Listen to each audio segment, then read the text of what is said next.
Hey guys, I do not have iced coffee right now because it is 12:30 and I need to work in the morning. So we have water. We're going to talk about Terrifier. As you can see, I love it so dearly. And I think it's an interesting thing to talk about with especially people that are newer to horror or not really into horror, or people that are and just have zero understanding as to why anyone likes Terrifier. And I'm going to talk about some of the reasonings why I think it's great, why I love it, and then also some of the valid criticisms against the franchise. And we're specifically going to talk about Terrifier 1, kind of some of its origins, how it came about. And just start there. I will probably do more videos on the following ones, especially leading up to the fourth one that should be coming out next year, hopefully. But let's talk about why I love it. Terrifier is so fun and eerie in the best ways. It's so on the nose and packed with campy horror stereotypes, horror tropes. None of the characters are, unique in any way. It's the encompassing horror tropes. And Art the Clown is just slaughtering them all. And yes, I can see why somebody on the outside is like, isn't that just like a gore fest movie? And yes it is. And that is truly why I love it. There is an amazing kill scene in Terrifier 1, which is what the movie is very much known for. And not that there hasn't been films that have done something similar, but I think it's impressive how much of a statement that this film made in the horror franchise, or in the horror sphere, I should say, when it's made by an indie filmmaker and a group of very low-paid actors, crew, all just dedicated people to the craft. And to me, that is something that I always want to support as a filmmaker myself that has very much struggled to get work. It's incredibly hard, and I think it's so impressive when someone can get a film of theirs made, especially a film that they've written, directed, and edited themselves and worked on. Damien Leone, the director, did a lot of the makeup, and he still does Art the Clown's makeup with the help, of course, of makeup artists too. But he is an incredibly talented filmmaker, and I think he is a big part of the reason why I love this franchise, is because he is so inspiring to me personally. It's a great film that I think can help to maybe expand our boundaries with horror. A lot of people have talked about kind of how for the third film there was children in the trailer, and people are like, oh my god, is the third movie gonna show children getting killed on screen? And that was like a huge conversation around the film before it came out. And that concept at all is not something that was completely unseen. There have been horror films that have, had seeds like that, but it's very taboo, I think, and a lot of times in horror, we have certain lines that we don't cross. And I think that this group of filmmakers and this very, I think, creative and talented group of artists are coming together, and they don't give a shit about profanity, boundaries as far as crossing of what is too far for horror. And I think that that's inspiring for the horror franchise. And I think we also need to keep in mind that it's fiction. It's fake. It's fake blood. And it's just a group of creative people getting together and making something gnarly that you watch.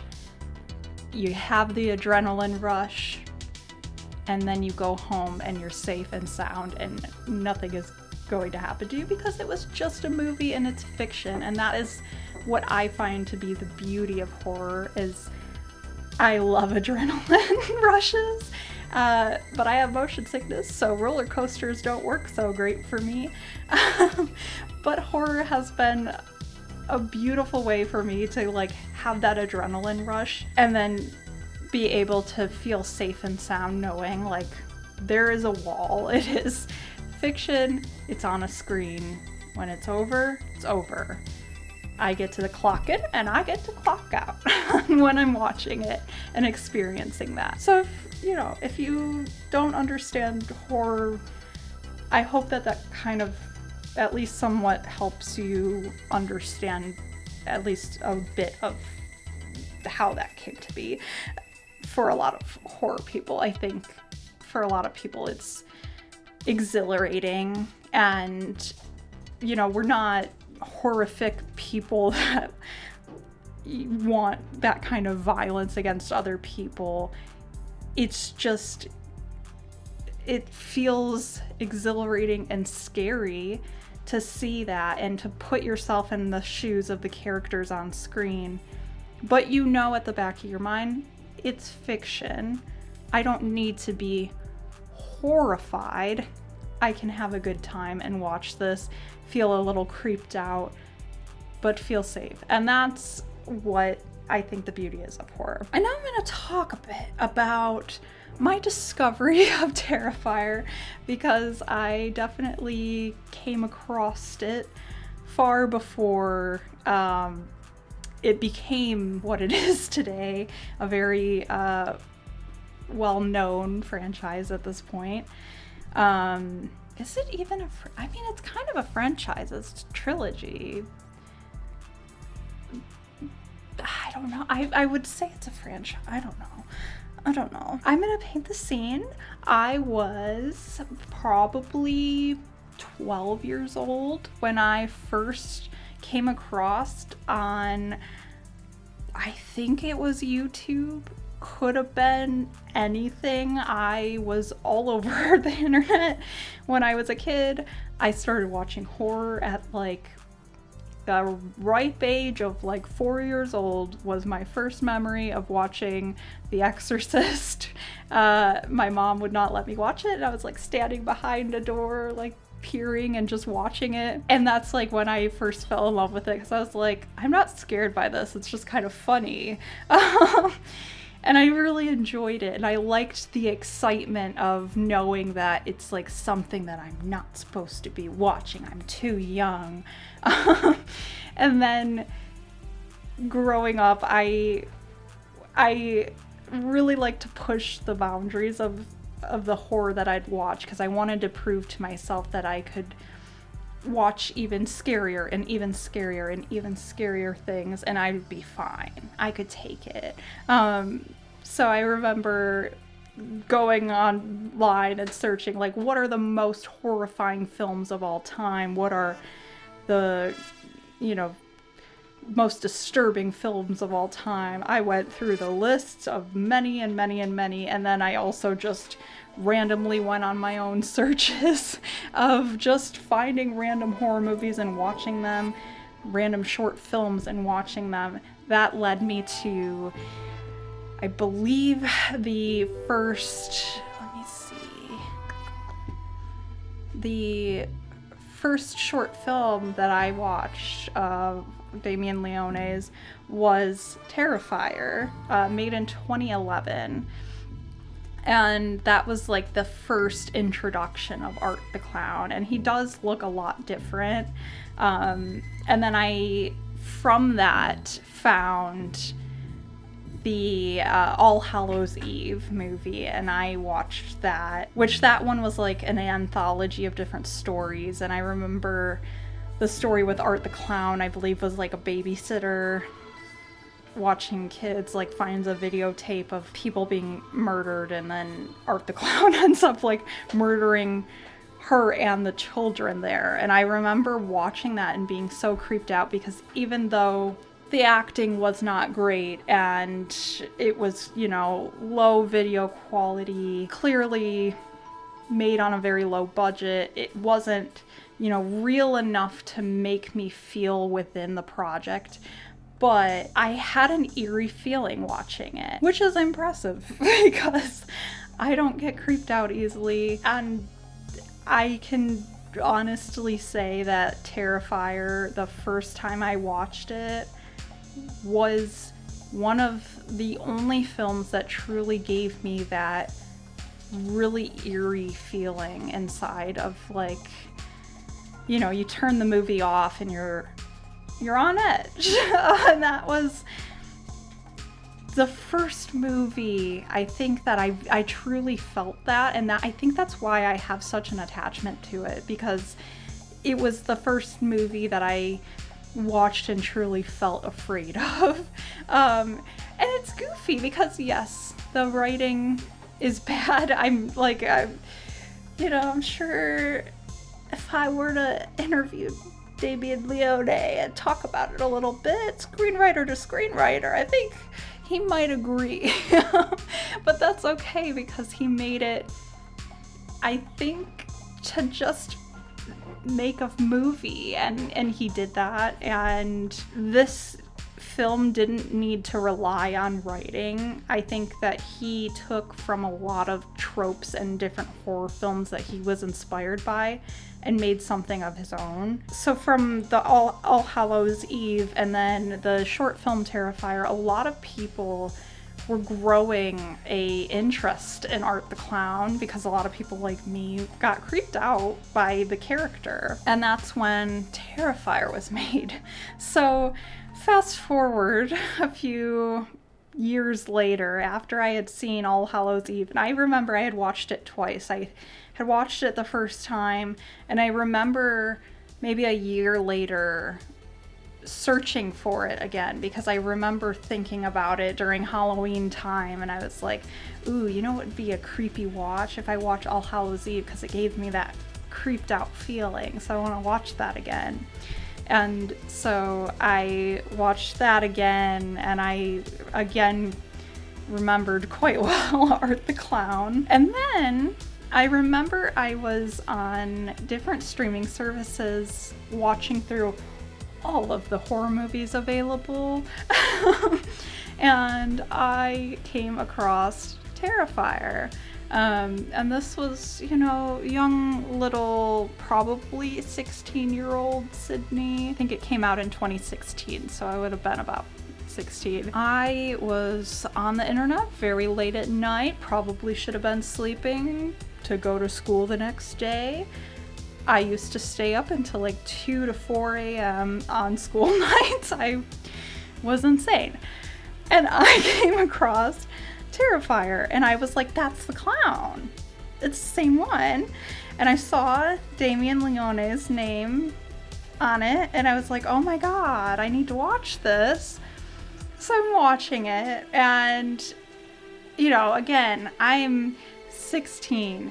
I'm in my PJs, cozied up in bed, probably like 2 a.m., very dark, silent house. I'm all alone in my room. And I think that the first scene that I grew so in love with was the scene in the diner, or was it like a pizza shop, when Art the Clown goes up to the main character, the main girl. I can probably see what her character name was. Tara.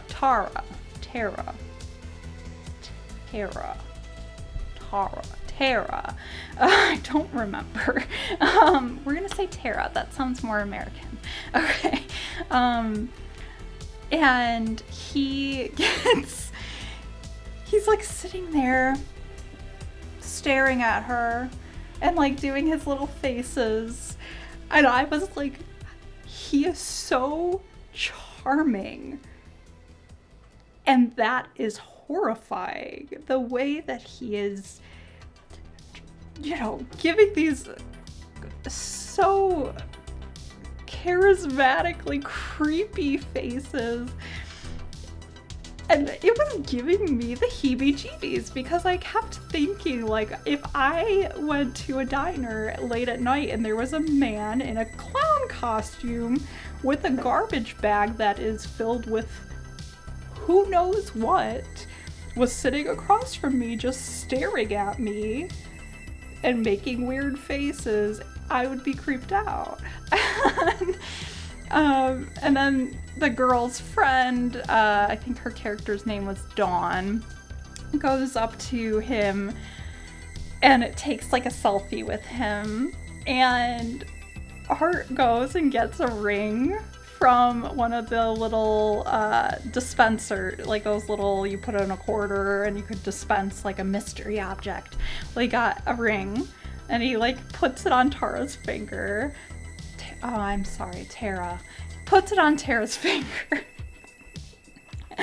I'm sorry. I wrote a screenplay with a character named Tara, and now I can't. I get them confused. Anyways, Tara.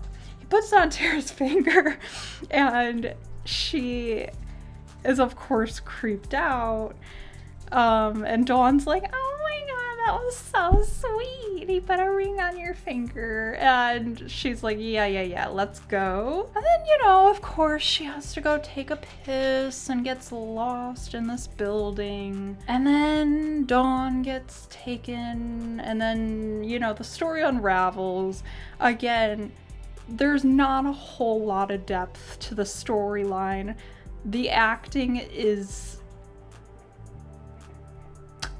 questionable, and the script is questionable, but the actor of Art the Clown himself, amazing. And I think that it had the elements of, Jason Voorhees or a Michael Myers, where it's this mysterious character that says nothing, but is creepy because he's murderous, obviously.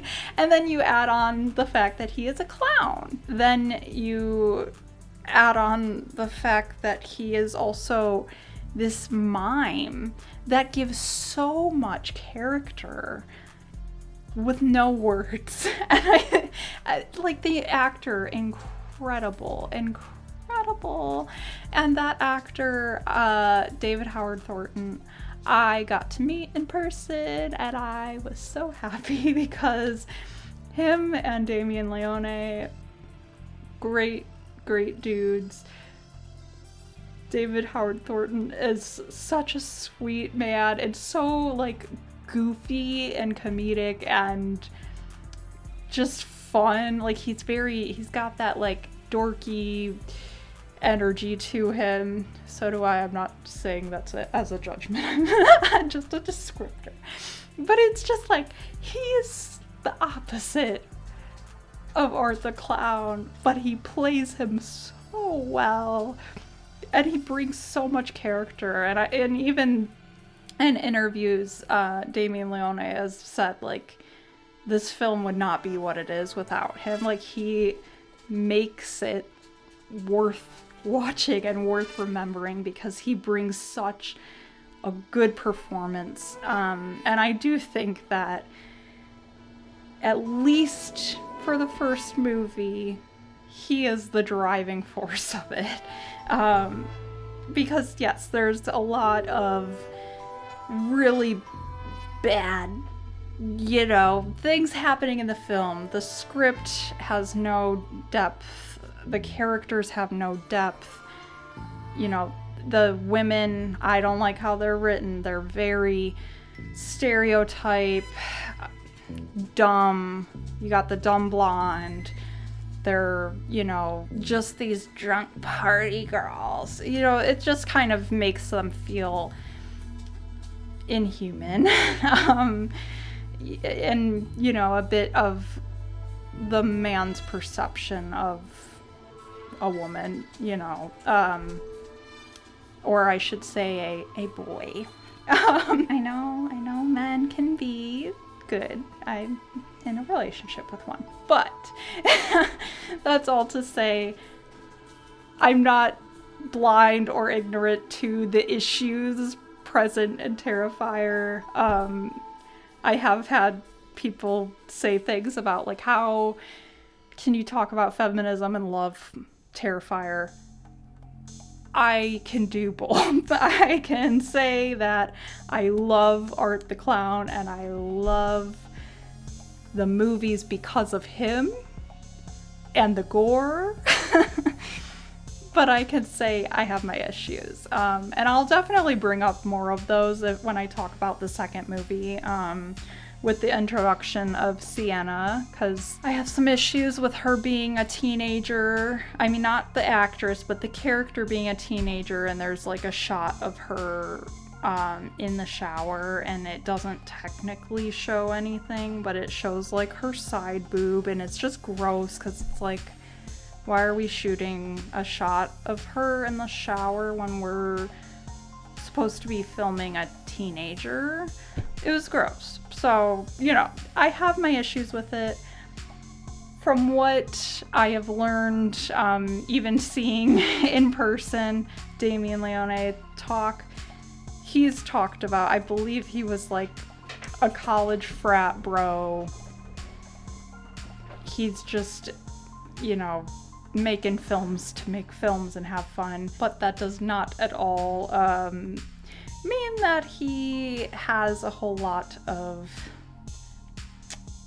care for writing women on screen. It is what it is.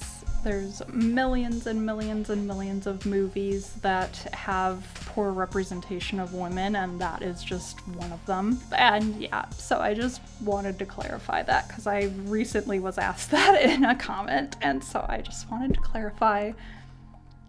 I am aware.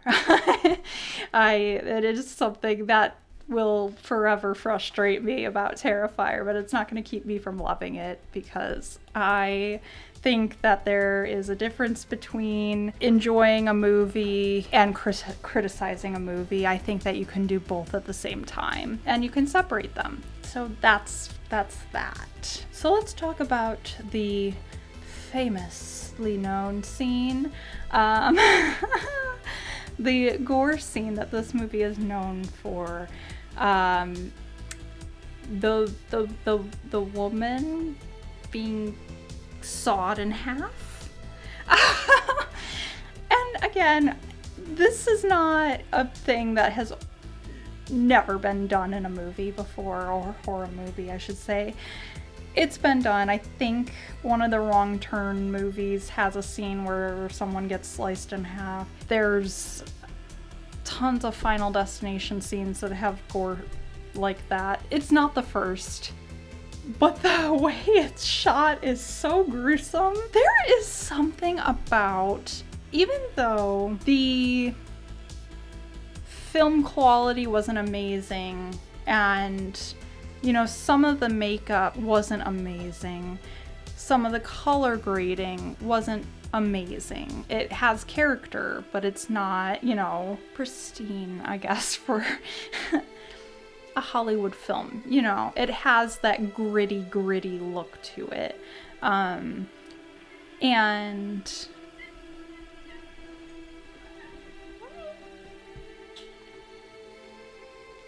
sorry, she's getting in the way. It's okay. You want to be in the video?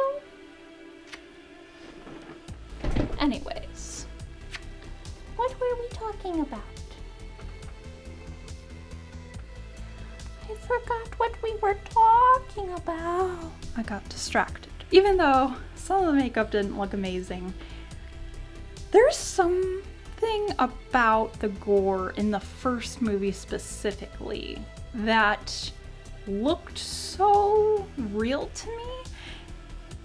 And I think it was the combination of the darkness and the dark fake blood that they used that really made it feel jarring to watch and creepy. Because there's at least in my opinion, watching like the second film, I can tell the color is different in the second film. I know they used different cameras and kind of improved some of the qualities as far as camera work. I do think that the gore got a bit worse, in my personal opinion, in the second film, because it looks too bright. The blood looks too bright. It looks like corn syrup with red food coloring. In the first movie, I think because of the color grading they used, the blood just looks so dark that it reminds me of real blood, and that I think made, you know, the like hacksaw scene in Terrifier so jarring to watch. Also, the fact that they have the actor naked in that scene, which I can talk about my issues with that too, because I do think that was a bit exploitative to show off her breasts and everything.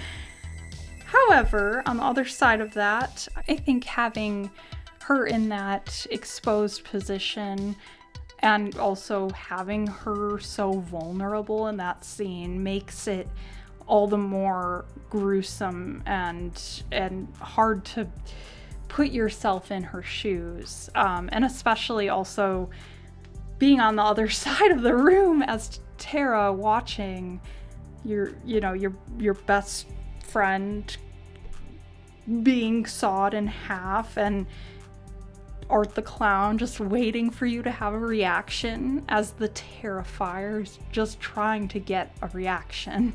And that whole scene is terrifying to watch, because you have this insane man giving you a show, a horrifying, gory show, and he's feeding off of your terror. And that is like just horrifying scene to watch, especially as a 16-year-old alone in my room at 2 a.m, half asleep. Yeah, like, creeped me out. And even then, like, I still obviously could tell some of it looked a bit fakey. I still had that wall of this is, fiction and it's not real and it's fine, I'm safe, and like all of those, but it still had that deep feeling of discomfort. I think that scene, coupled with the scene of Art the Clown eating Victoria's face, just really sold the gore. And Art the Clown himself, David Howard Thornton, being so good at playing the character, it just sold it for me, and I really enjoyed it. And I think I realized how much I liked it when I kept thinking about the movie. And the next year during Halloween time, I was like, I gotta watch Terrifier. I need that good scare. And it kept coming back in my mind as, oh, do you remember that feeling? That time you really did feel spooked out from a movie? Because unfortunately, I've completely desensitized myself to most horror. I still find enjoyment from it, obviously, or I wouldn't keep watching it. And I do still get that adrenaline rush from it, but I don't really feel scared ever. But this was like one of the movies that I did have that initial reaction. And so if you haven't seen it and you're possibly interested in watching it, I would suggest setting yourself up for the best experience. And that's like, if you want to have that scare, like, turn the lights out, be alone, do it at night, like, set it up, because watching it in that environment makes it so much more creepy and also just so much more fun. The movie's crazy. There's like the scene where he's running around with a woman's chest on him and like, la-di-da-di-da, like playing with her hair. It's insane. Like, what is happening on screen? Ridiculous. You like, what? What is happening? There's a scene of him, like, I think, like, sucking on his thumb while, like, being rocked by this crazy woman before he, you know, steals her chest piece. And it's just like, what is happening in this movie? It is a ridiculous roller coaster that is so fun and horrifying and amazing. And of course, you know, there's a cliffhanger at the end. You know, they are starting something, setting up for a next one. But this movie was made in 2016. I don't think we got the second one until like 2022. So big gap there, but it did so well, even being as small as it was, that it kept giving momentum for another, because, in my opinion, Art the Clown. He is a great villain in horror. I will gladly hang him on my wall as another villain to put on the wall to go along with the OGs, the Jason Voorhees, the Michael Myers, the Chucky, the Freddy Krueger, the Pennywise. He goes right in with them. And I can't wait to see what more they do with this franchise, because I think it can certainly be expanded upon, and I do think that people should give it a chance, especially if you like horror. You know, even if you've seen it and you didn't like it, maybe give it a rewatch and try to turn off that voice of criticism about, you know, some of the bad aspects of it, and let yourself have fun with it. I think taking this film too seriously is going to kill the fun. This is not a film that you sit and analyze or criticize, you know, grab out your book of analysis on it. Like, this is a movie that you tear apart. You can. I mean, go ahead if that's what you want to do, but if you want the enjoyment from it, take it for what it is. It's an indie film. It is a film made by a group of filmmakers that wanted to make a horror movie for fun, and they did it. It is a fun ride. It is ridiculous. It is creepy. It is goofy. It is dumb in the best of ways. It's campy, but it's intentional. It's intentionally campy. It's intentionally not taking itself too seriously, and I think that's what makes it great. You're not supposed to take it too seriously, and if you are, that's probably why you didn't like it or why you don't like it, and that's okay, because again, I got my criticisms too. I will gladly respond in that way. You know, if somebody asks me what's wrong with the movie, I will gladly tell you all of the millions and millions of issues with it. But there's millions and millions of issues with every other horror movie.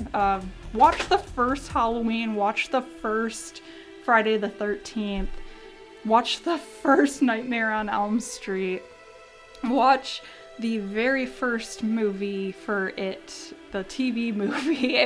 All of them were campy and not well written and had some bad gore. They are all flawed, but they hold space in the horror world, the horror community, because the villain is worth remembering, and I think that's what makes Terrifier what it is. So yes, on that note, I am gonna go to bed so that I can wake up for my 9 to 5. I will be back on Friday for another video, which should be my review on the new 28 Years Later, which I'm looking forward to. I am getting tickets to see it on Tuesday, so I will have a review for you guys on Friday. If not Friday, it'll be out Tuesday. I'm filming in Indiana this weekend, so we will see what the schedule looks like as far as my film schedule, but I will get a video out to you guys regardless. But yeah, I hope that you all have a great rest of your week. I will see you guys all on Friday.